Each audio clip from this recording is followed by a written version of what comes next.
er komin miður maí. Sauðburður hálfnaður hjá okkur. Þessi er bara komin á burði og ef maður sér ekki að það eru 2 lappir þá þarf maður að tekka hvort það sé ekki 2 lappir svo að lambið komist sko. Við viljum fá það út svona sko. Langbest þegar þeir þurfa enga hjálp. Þetta bara gert þetta á sínum hraða. Þegar sauðburður er þá er það bara sólarhringsvakt hérna í fjárhúsunum. Það getur og er oftast einhver að bera. Þetta tekur oft smá tíma hjá þeim, nokkra klukkutíma, burðurinn. Og það þarf að fylgjast með að þetta gangi allt vel og smurt fyrir sig. 270 ærbornar af 550 sem bera núna í vor.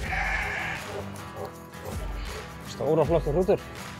Þessi verður örugglega kominn á fætur eftir nokkra mínútur. Skemmtileg tími að fá að taka á móti nýju lífi.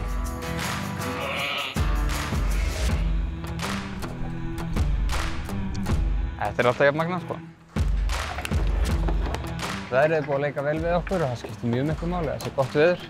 Ærnar komist fljótt út á grænt gras með lömbin sín. Hvað finnst þér að vaða? Já, ég held að lambakjötið sé svona nokkuð nálægt því að vera bara hrein villibrauð, enda bragðast það þannig.